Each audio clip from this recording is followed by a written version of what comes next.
que interessante. O egresso do cárcere, os egressos, faltam essa ali, do cárcere, estão sujeitos a uma outra terrível condenação: o desemprego. Pior do que isso, tudo são atirados a uma obrigatória marginalidade. Legalmente, dentro dos padrões convencionais, não podem viver ou sobreviver. A sociedade nos enclausurou sob pretexto hipócrita de reinseri-los depois de seu seio, repudia-os, repele-os, rejeita-os. Deixa, houve um equívoco meu, deixa, aí sim, de haver alternativa. O ex-condenado só tem uma solução: incorporar-se de vez ao crime. Essa é uma triste realidade que Evandro Lins e Silva pontuou. Eu tenho um testemunho a dar como presidente do Conselho Penitenciário, em 2001. Chegou ao recinto um egresso, ou seja, um ex-preso, com os olhos marejados, pedindo socorro e ajuda, pedindo amparo. E eu dizendo a ele que a minha mão havia entregue a carteira de livramento condicional a ele. E ele havia uma promessa de emprego, sim, uma sapataria aqui, no centro da cidade. E ele foi para lá trabalhar. Eu perguntei o que houve. Ele disse: doutor Leandro, o que aconteceu foi muito triste. Eu recebi meu livramento condicional e fui trabalhar na sapataria. Entrei acanhadamente, disseram que eu teria um período de experiência. Na primeira semana, eu fui o terceiro melhor vendedor da loja. Eu fui pegando o traquejo. No final do mês, eu era o segundo melhor vendedor dos 20 vendedores. Eu era o segundo. Só lembrando que ele tinha sido condenado por estelionato. Então ele era muito bom na argumentação, né? E esse condenado por estelionato, no segundo mês ele era o maior vendedor da loja, né? Ele já vendia sapato para os vendedores, para os colegas dele. E o poder de convencimento era absurdo. Até aí tudo bem, qual o problema? Ele está trabalhando honestamente, está vendendo, mas no terceiro mês pediram para assinar carteira, já que superou a fase experimental, né? As certidões negativas dele. Ele foi até o fórum, enfim, trouxe a certidão negativa. A certidão não era negativa dele, era positiva, pois apontava a existência de um processo em curso, que ele estava no livramento condicional.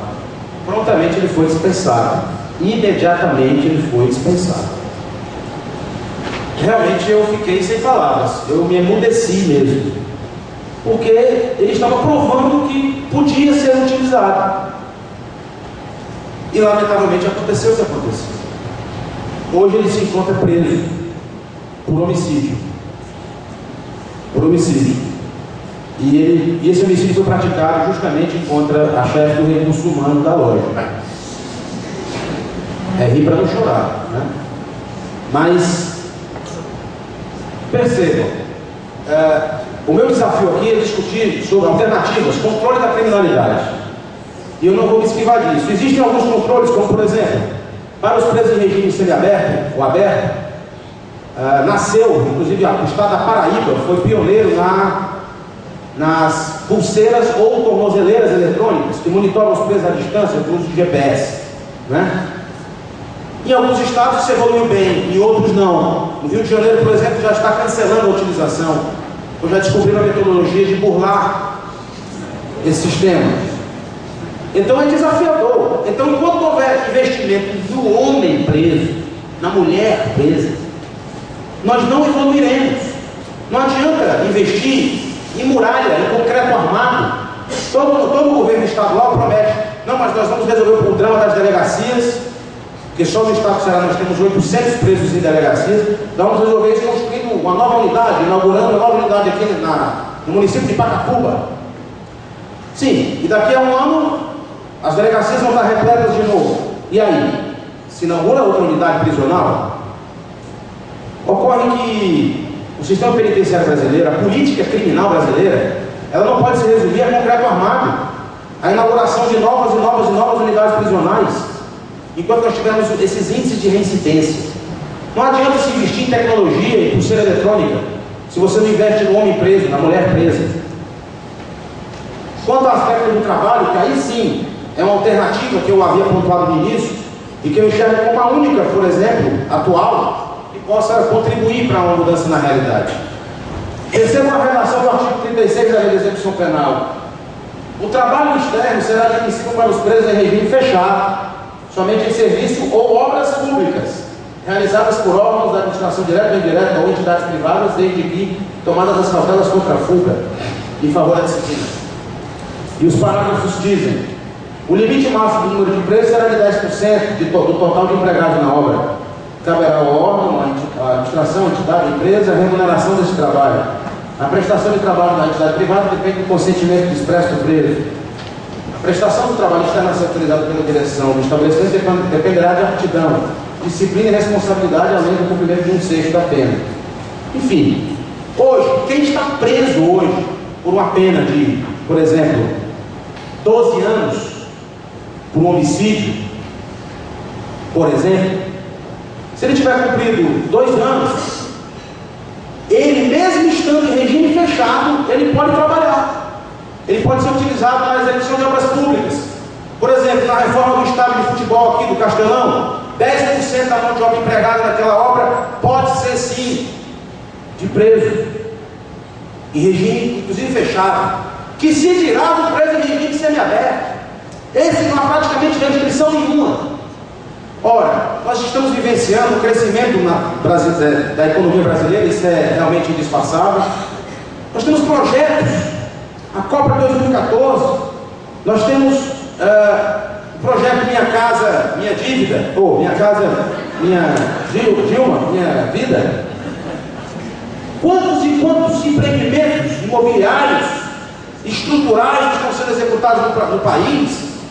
Por que cada estado não doutrina os seus presos? Quantos presos nós temos no sistema prisional que foram serventes, que foram pedreiros, ou que querem trabalhar porque eles serão remunerados para a formação do pecúlio que irá para as suas famílias, ou para indenizar as vítimas?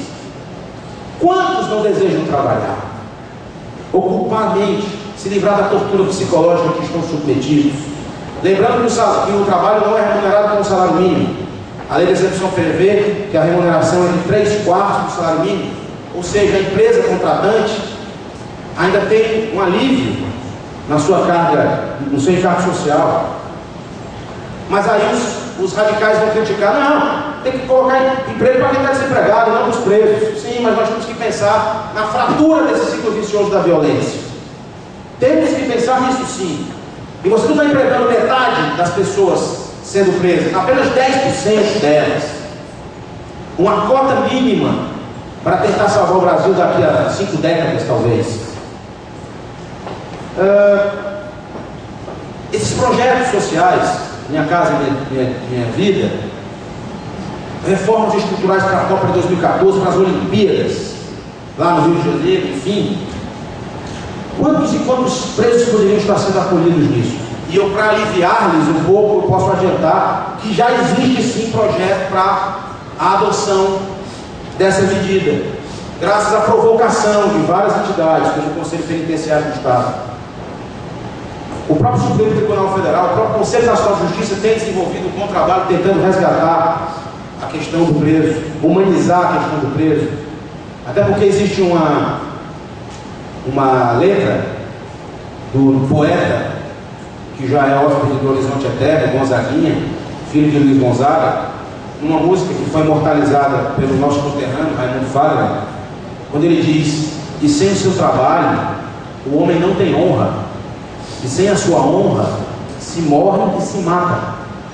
Por isso é que se busca com o trabalho sim resgatar a dignidade da pessoa, que é absolutamente necessária e inadiável essa medida, não é?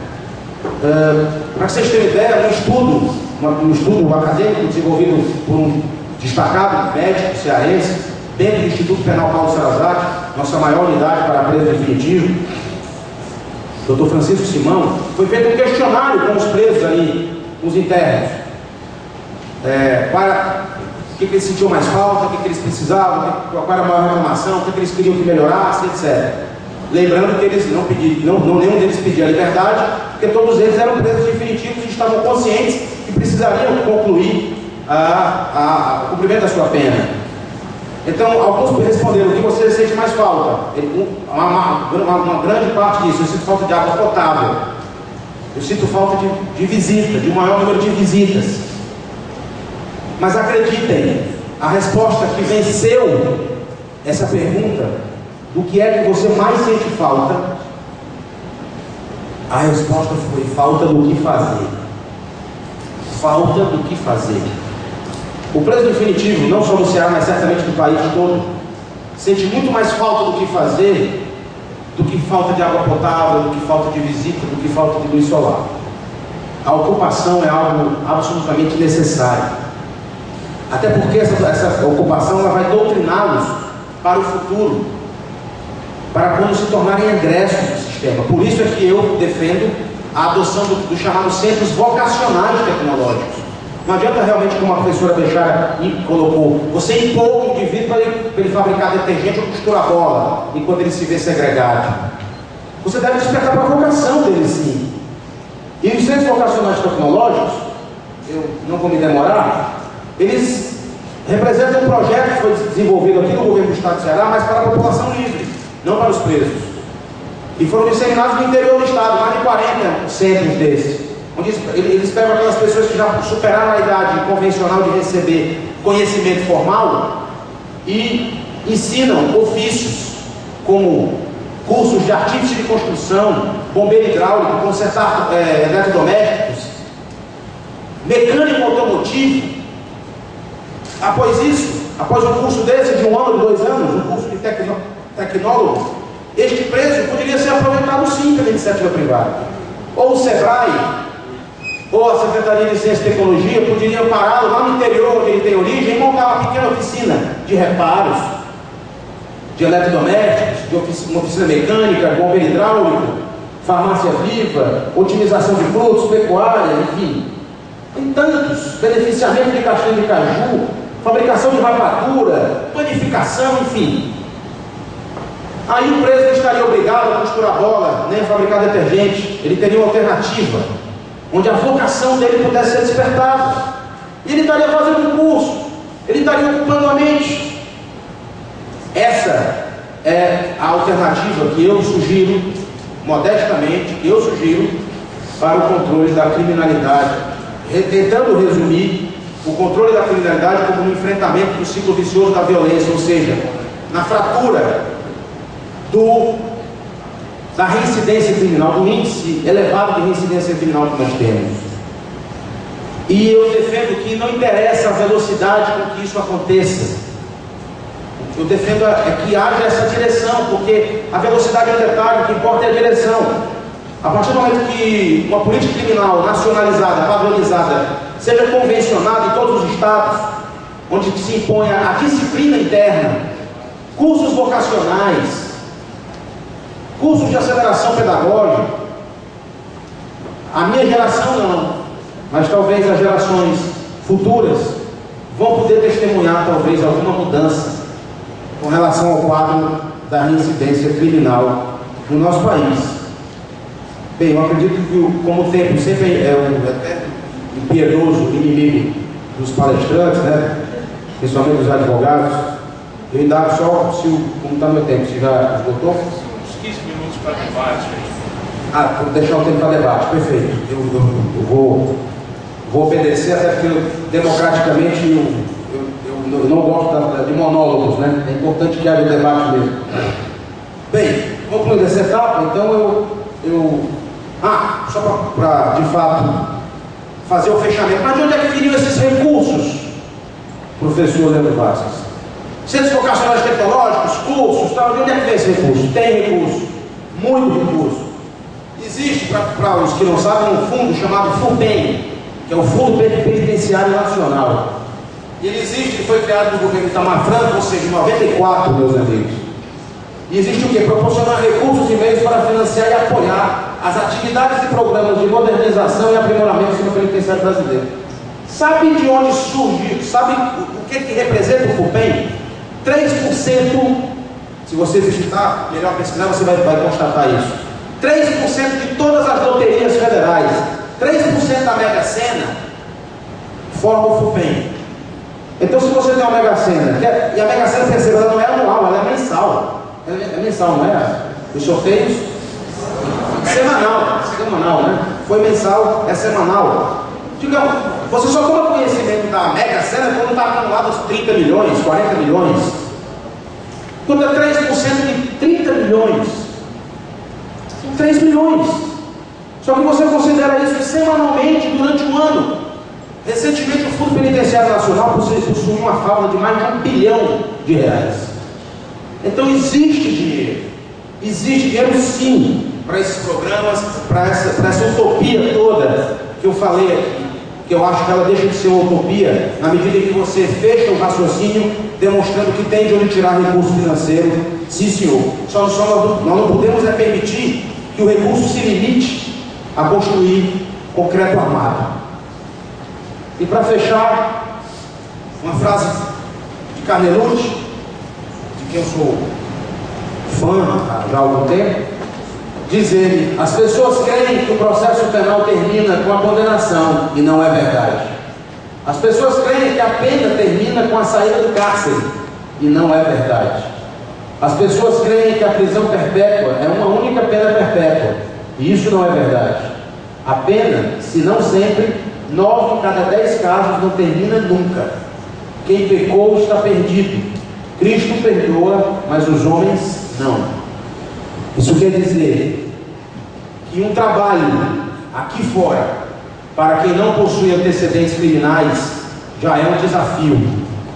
Imaginem, os senhores e as senhoras, o que é, portanto, um trabalho para quem é rotulado com a insígnia de um ex-preso ou de uma ex-presa.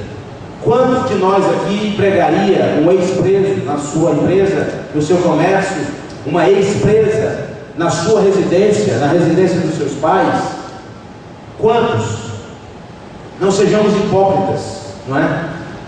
E como não somos hipócritas, precisamos cobrar, portanto, do governo do Estado, do governo federal, a adoção de políticas públicas que amparem os egressos do sistema.